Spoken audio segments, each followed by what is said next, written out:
we all said there was major surgery needed this summer, and there's a bunch of things that Real Madrid need to address, and some of them they haven't addressed yet. But I think we're also conflating some other factors. Obviously, a lot because of the 7 goals conceded to Atletico Madrid. But also, the James and Bale situations are frankly very different. I don't think that they're a part of this the way some people suggest. I mean, James was told very clearly that he wouldn't be coming back to Real Madrid. He accepted that. He accepted that when he extended his contract. Remember, when he was still at Bayern. They looked to sell him to Napoli, then to Atletico Madrid. And all that's changed here is, with Asensio's injury, they feel that they could be a body short. Bale is a whole other kettle of fish, because this is a situation where they told Bale what the situation was, and Zidane answered it pretty honestly. He said, he's not going to play if he's here. He's not in my plans. Hopefully he can go. We can find a place for him. So I don't quite know to what degree that has to do with the more serious issues, which is the fact that, in terms of holding midfield, things may improve when Casemiro returns, but he's no spring chicken either. He's got his flaws. I think Marcelo, the criticism of Marcelo, it's the same criticism that's been there throughout his career, but now, of course, he's older as well. You got to see how this Benzema Jovic stuff works out. Hazard doesn't look fit. So you've got a whole bunch of other factors in there too. And those are the ones that Zidane needs to work on the training pitch. Gab, this actually has nothing to do with James or Bale as to what's going on in the field. There's none of us think that they should be playing or are good enough to play. But the fact is that the team is so bad.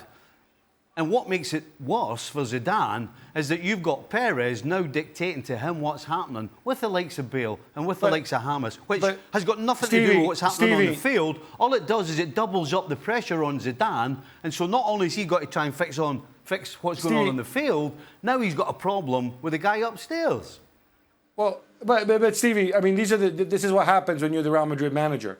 Florentino Perez makes the decisions, not you, the manager. I don't think Zidane thought that was going to happen that's the so reality quickly. for Zidane. It's the reality for Ancelotti, for Mourinho, for Benitez, for everybody who's managed the club in that interim. That's just a fact of life. Now, he obviously made, I think, 2 colossal blunders when he gave Gareth Bale that enormous pay increase, and when he increased James Rodriguez's contract when he was at Bayern. He did it because he didn't want to risk losing him on a free, and he thought James was going to flourish at Bayern, and that never happened.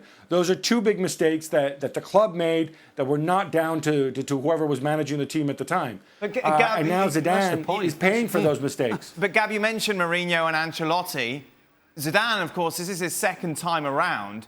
You get a feeling, though, surely there would have been promises made when Perez addressed him about coming back, about sorting out the squad, about bringing in new players, which hasn't happened before. Perez surely must have conceded a little bit than he has to other managers, and this time round Zidane's come back, but as the boy says, Perez has now given him James and Bale.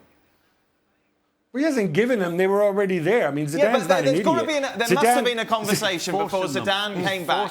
Before he said, yes, I will take the job, but I will take it. If you can get rid of Bale, get rid of James, bring in Pogba, then yes, I'm with you. Yeah, but okay, and I think by most accounts he was promised a versatile defender, and he got that in Eder Militao. He was promised another centre forward, and he got that in Jovic. I don't know if it was his first choice or not. Benzema sticking around, fine. He was promised Hazard, he got him. The James situation has come up because Asensio's injured. So they figure that they're a body short, and that's why for the time being, they're hanging on to James, right? It's got nothing to do with Bale or Zidane not wanting him or whatever else. It was always the assumption that James wouldn't be back. I'm sure Steve and I have Bale's a different issue. before. Zidane knew. I've been in this position knew the before situation as a coach, with Bale. And when we're desperate to get rid of a player, and we've said to the player, there's no chance for you in the team, you're not going to stay in the team. Then he went for a couple of medicals, this player, there's 2 players actually, went for medicals, failed the medical. We've got to have them back into the squad. They now know that we don't like them. They're going around the other players, moaning and groaning. It's a difficult situation when you've got players there that you've already told you don't want. It's a major problem. I tell you what, You can laugh, but you haven't been in that position. Gab, you're a journalist. You haven't been in that position when you're starting to have to deal with players on a regular basis, and you told them that they can go, and then they don't go, and you've got to have them back in your squad. I was simply laughing at the thought of Gareth Bale speaking to his teammates in Spanish. That's all it was.